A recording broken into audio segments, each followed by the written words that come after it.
Hey everybody, Michael Fabiano here from Sports Illustrated Fantasy. Let me be the first to say, thank goodness, Buy-Mageddon is over. It was terrible, right? But maybe it wasn't that bad because we had the help of Jen Piacenti, who is our betting and fantasy analyst, to help you with the waiver wire. And now we're going into week 8, only 2 teams on a bye. The Raiders, the Ravens, a little bit easier track this week, Jen. Let's start off with some of the quarterbacks that you want to pick up, including Daniel Jones. Yeah, if you're looking for a sub for Lamar Jackson, I'm willing to roll out Daniel Jones this weekend. I mean, listen, even without any of his weapons, I mean, the guy was without Saquon Barkley, Kenny Golladay, Sterling Shepard, Kadarius Toney, and Andrew Thomas. He still threw for 203 yards and a touchdown, and he had a 69.7% completion rate. That's the best of this season for Daniel Jones. And in addition to that, he caught a 16-yard pass, and he added another 30 yards on the ground. Basically, the guy proved he's a competitor, and that's a guy you want on your fantasy team. He's facing the Kansas City defense this Monday, and we all saw what happened to Kansas City on Sunday. They allowed Tannehill 270 passing yards, a touchdown through the air, a touchdown on the ground, and a 77.8% completion rate. So I'm willing to roll out Daniel Jones, who, by the way, has a chance to have Toney, Shepard, and Barkley back by Monday night. All right, Jen also likes Carson Wentz and Taylor Heineke this week off the waiver wire. I guess I'd be remiss if we didn't mention Deshaun Watson. I know it's a sensitive situation, but there are rumors that he could be traded before the deadline and potentially play this season, whether it's for the Miami Dolphins or the Carolina Panthers or another team, we're not sure. So really the decision to pick up Watson is a personal one. If you feel like Watson can help your fantasy football team and you overlook all of the allegations, then he's worth a speculative add. If you would rather not have a player like Watson on your roster, or maybe you feel like he won't play this season, the NFL will put him on the commissioner's exempt list, whatever the case may be, then maybe he's not worth a speculative add. Let's move on to the running back position, Jen, and the injury to Miles Sanders suddenly has Kenneth Gainwell in the spotlight. Yeah, so Kenneth Gainwell is someone that we've been recommending in the article for a few weeks now, and this is exactly the reason why.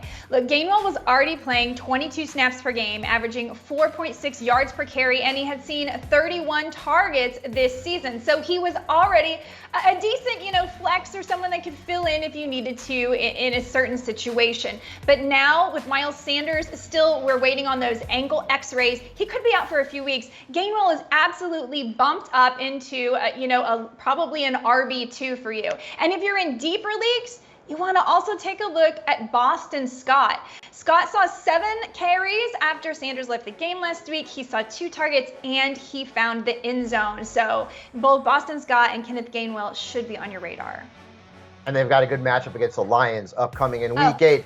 Some more running backs that Jen loves. Brandon Bolden, Samaje Perine worth a look, and Ronald Jones from the Tampa Bay Buccaneers. Let's move on to the wide receivers, where a certain Packers wideout could make an impact on Thursday night. Okay, so we just got the news, of course, that Davante Adams has been added to the COVID list. Now, that means he will have to test negative 2 times before Thursday night's game. And let's face it, that's a pretty difficult task. So that automatically bumps up Allen Lazard, who was already going to make the waiver wire list anyway. Listen, on Sunday, he actually outsnapped Adams 51-48. He saw 6 targets for 60 yards and a touchdown. This game has the second highest implied points total of the week on SI Sportsbook. And don't worry about Aaron Rodgers. Everyone's worried he won't be any good without Davante Adams. Well, in the last 5 games without Davante Adams, Aaron Rodgers still threw for 17 touchdowns. Those targets and those touchdowns have to go somewhere, and I'm betting on Allen Lazard. Jen also likes Russell Gage. Khalif Raymond, who, by the way, has been better over the last 3 weeks than Allen Robinson and Julio Jones and Tyler Lockett and a whole bunch of big-name wide receivers, so grab him and Darius Slayton as well. Let's finish things off with the tight ends, where we see you, CJ, in Cincinnati. Oh yeah, here's the thing, CJ, I guess, how many 2 touchdown, 90+ yards games does it take to make the waiver list? I guess it's 2, because here you are. Listen, it's tough to get too excited because he's seen less than 10% of the targets for the team and less than 3 targets per game. But what we found is Burrow is still looking to him in big situations, and this is a really surging offense. So you could do a lot worse than betting on CJ Uzomah. And one more person I think you should take a look at, because listen, we don't know how long we're going to be out with Dawson Knox. That was our guy, right? Our waiver wire ad. Alie-Cox is someone I think you could add. He's available in about 83% of leagues. He seems to be one of Carson Wentz's favorite red zone targets. He's seen 13% of the team's air yards, and let's face it, their wide receivers are still a bit banged up, missing T.Y. Hilton and Paris Campbell. Yeah, and they've got the Titans this week, so that's a good matchup for Mo Alie-Cox. All right, for the rest of Jen Piacenti's great work, check out her waiver wire column and everything that Jen does at si.com/fantasy. And of course, be sure to check out the Sports Illustrated YouTube channel, where you can find more videos, including a lot of fantasy advice, waiver wire, and start 'em and sit 'em, and so much more.